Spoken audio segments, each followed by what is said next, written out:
Hi everyone, my name is Christopher Russell. I'm the director of the VR lab here at the Instituto de Astrofísica at Pontificia Universidad Católica de Chile. I'm excited to talk to you today about our Galactic Center VR app, which will be coming to SteamVR later this month. So what I would like to do is just give you a demo of what the app contains, how you can explore the Galactic Center, what the different functionality we added to it, what the different features are. So first we have the English and Spanish versions. So you can pick the language that you choose. Everything is completely changeable, both the controller text and the menus. So first, it brings you to the welcome screen.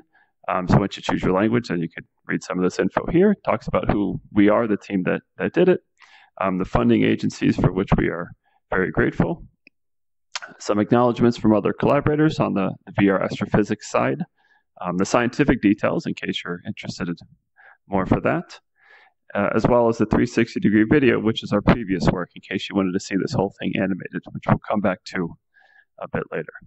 So first, let's start with the tutorial, where you can figure out a bit about what the motivation is behind the simulation, why we did it, and then what we put into the VR portion of that. So the first most important thing is the supermassive black hole, that's Sagittarius A star. It's at the center of our galaxy. So right now we're marking it by this black sphere here. So anytime you start a different scene, a different viewing of the simulation, you'll always start standing or sitting on top of the black hole. That way you don't lose it. Nobody wants to lose their supermassive black hole. Then you have these massive stars. There are about 25 of them going in orbit around the black hole. So here's a demo of that. So if I click the trigger, whichever direction I'm going, I move in that direction, right? So now I'm going backwards, now I'm looping around to the right. This will be the movement in the full simulation as well. And then you can also see the year. We're at about 2400 now. So this goes from 900 to about the year 2700. All right, so now number 3, the stellar winds. You can see these in red and yellow. What they are is these stars are so bright that they actually blow out their outer layers. They spew them into outer space. And they go rather quickly, so we dubbed them to be stellar winds. When these winds collide, they will make X-rays. So they're moving supersonically. When they hit, they generate very hot temperatures, very high temperatures, tens of millions of degrees Celsius. And then one of the NASA observatories, the Chandra X-ray telescope, has studied this region extensively with its high spatial resolution. You also have some instructions and some suggestions, but since I'm narrating this, we can just skip those. So go back to the main menu and let's take a look at the default options. So we're going to look at all the winds.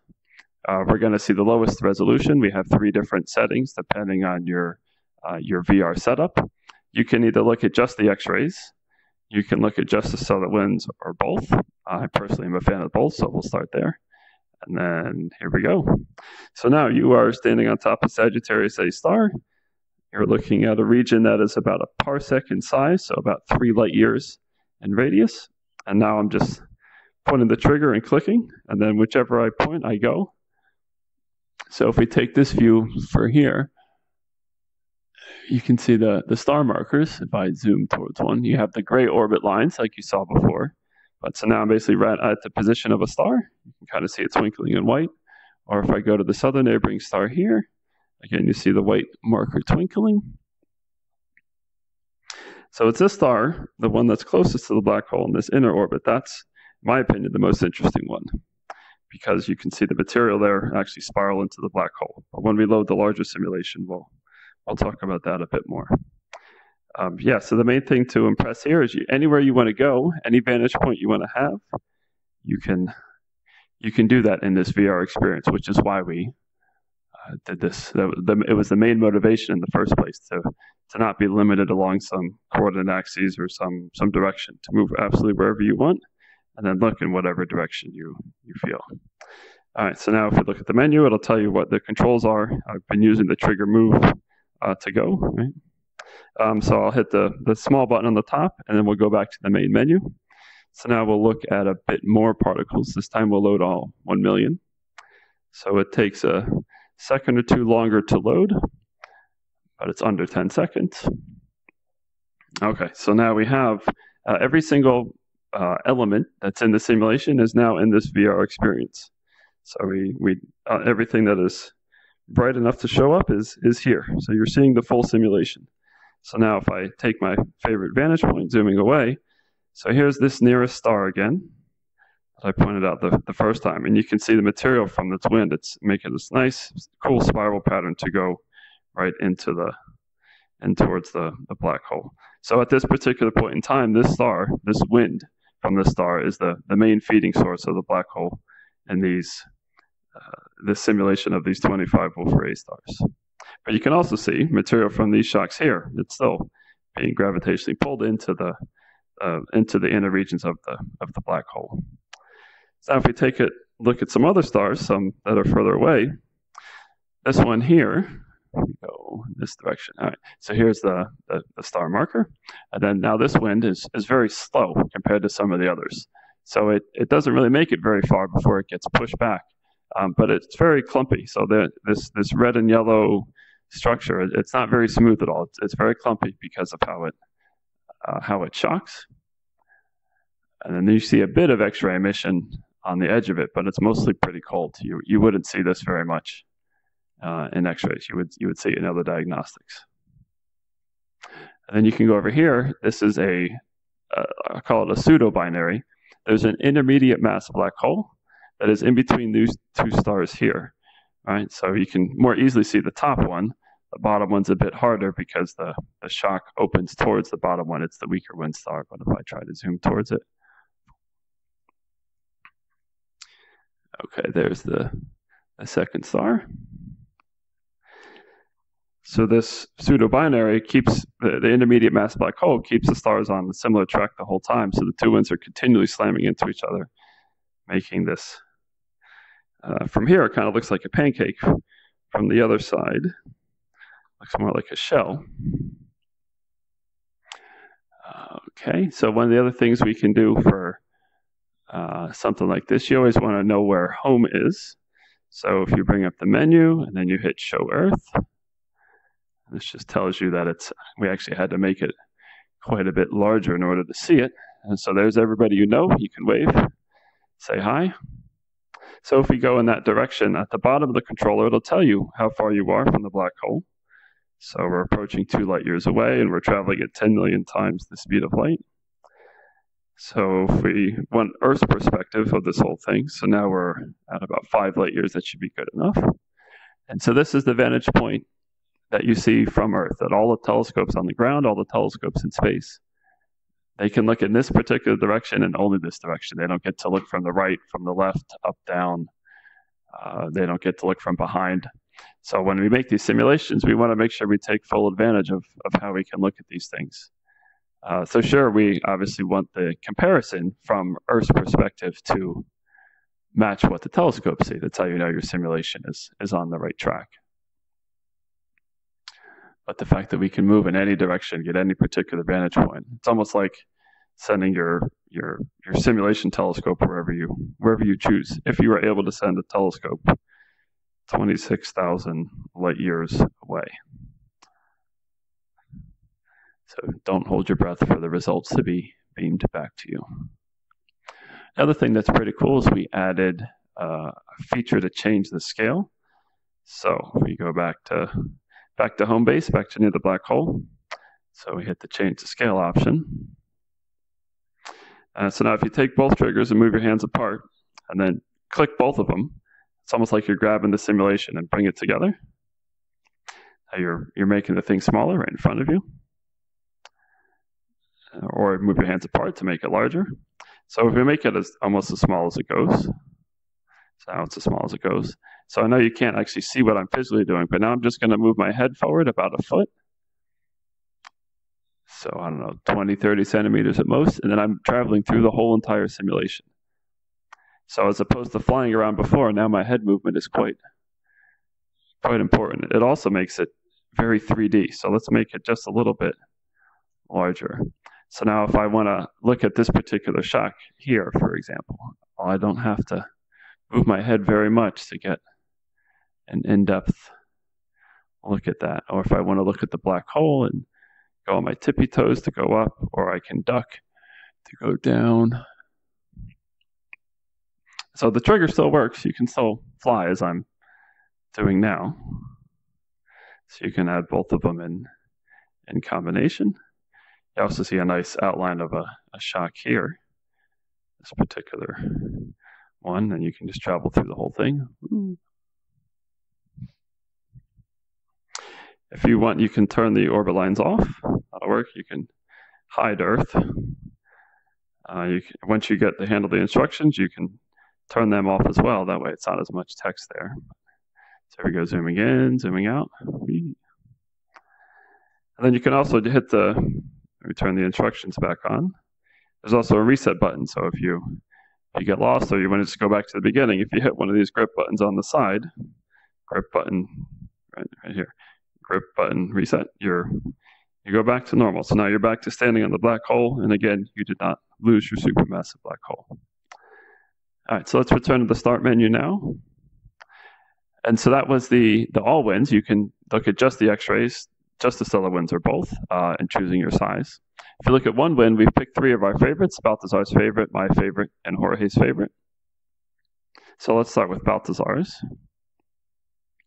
So this is the star that is closest to the black hole. So you see all the star markers are here and all the orbit lines are here, but only the wind from this particular star that I'm going to zoom towards now, only the wind from this particular star is shown. You're not seeing the other ones. And so you can see this beautiful spiral structure of material from this star going out, hitting its neighboring winds, shocking, and then spiraling into the black hole. This is quite the view that we have not seen with another analysis tool besides this one. So interestingly enough, the stuff further away also kind of surprised us. So if you look in this direction here, you can see a bit of a sheet. All right, so this whole wind is coming out spherical. It's coming out like a bubble. So we would kind of expect it, at least initially, to make a bubble type fashion, but bubbles don't really form these sheets. So what's happening is wind from one side is pushing this side. Stars and their winds from the other are pushing the other direction, making this structure here. And look on the side, you can see another view of the sheet, which is kind of cool. So not what we expected before we had did this. And then now if you look at the other direction, so you're looking up here. So now you have the kind of this plume, this cone that's filled. So there's nothing over here. There's nothing much over here. But this has lots of material in it. And again, it's just because as the winds come at different times, if it's hit by a stronger wind, and the weaker wind is at its mercy. If the stronger wind says go in this direction, then the weaker wind goes in that direction. And that's what's happening here. So if you look at these with all the simulations, you can't really tell individually what's going on. But when you isolate just one wind, you get a very different picture of how this whole thing is put together. All right, so now if we take a look at the next one. So let's label as my favorite. So this one will just do the stellar winds. So you just see the red and yellow turning the blue off. So again, we're starting at the black hole. And here's the star. So this is that clumpy wind that I mentioned earlier. It's very slow, and therefore it's dense, cools quickly in forming these clumps. So you can probably tell that the star is moving away from us now. It's moving in this direction, right? If I go to here, the star is moving to the left. And so it creates this wake, this shock front around it. But what's interesting is it does not follow very well the orbit. So the orbit came from here. So the star was in this direction, but all the wind is going down there. So again, it's susceptible to a stronger wind nearby, which we'll talk about in a second from these two stars. And it makes these interesting shapes that you wouldn't see or expect otherwise.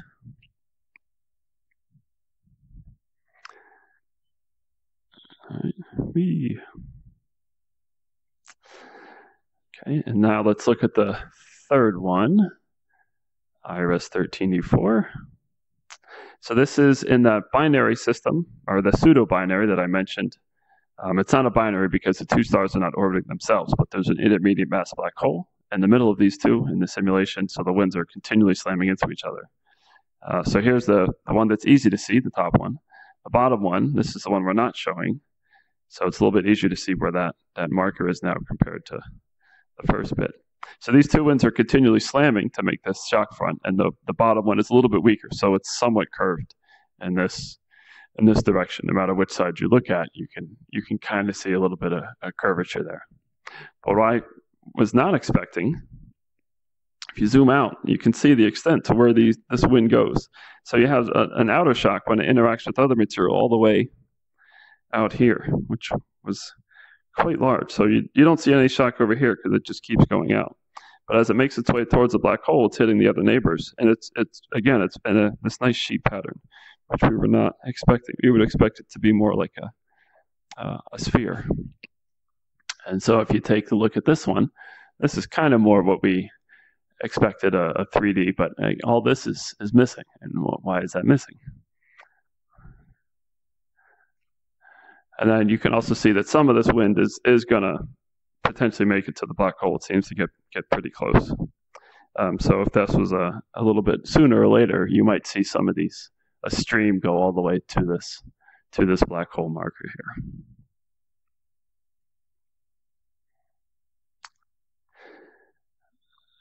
Okay, so we have the app available in English and in Spanish. So besides the menus, also the controllers. All right, so as I go from one to the other, so you can pick your language of choice. You have the two different options of seeing all the winds or just one wind. You can change the resolution depending on your VR specs and what your machine can handle. That way, hopefully everybody has lag-free with 100K. And if you're you can then bump that up to 500K or 1 million, depending on your setup. And then a tutorial explaining stuff. I do want to once again thank the funding agencies for their generous support. So I've done this as a Fondesit postdoc in Chile, in Santiago. So we thank the CONACYT Fondesit for that. We thank MPE as part of the Max Planck Partner Group, and then CATA for their funding as well. If you're interested in seeing what other VR astrophysicists has done, Frederick Vogt has done some cool stuff with observations at ESO, and then the Virtual Reality Visualization Lab in Munich has also done some interesting things as well, which we provide their link to. And then finally, I'll talk about this 360 video. So this background image is a still from that video. We did add the stars twinkling for effect, but what you see when you see the videos, you will see the stars twinkling, but also moving. So you cover 500 years of evolution where you can see the stars go in one direction. The winds are coming out, you can actually see them move. The downside is you're fixed to the supermassive black hole's perspective. You can't move anywhere. There's no trigger where you can point in a direction and take a look. But we did provide the YouTube link here, or you can launch it in SteamVR and then search for the video here. All right, well, thank you for tuning in. I appreciate it. I hope you enjoy your time in Galactic Center VR. If you do have any questions about the app, about what you see, any suggestions, we will be as active as we can on the community board. So please do post there. We do have a planned version 2 release for maybe a few months later that will have some animation in it, not just flying around one static snapshot, not just the present day, but actually seeing a few hundred years of evolution of the black hole feeding. So hopefully you can stay tuned for that. If you like this initial version, that should give you even more content to explore. All right, thank you very much. Ciao.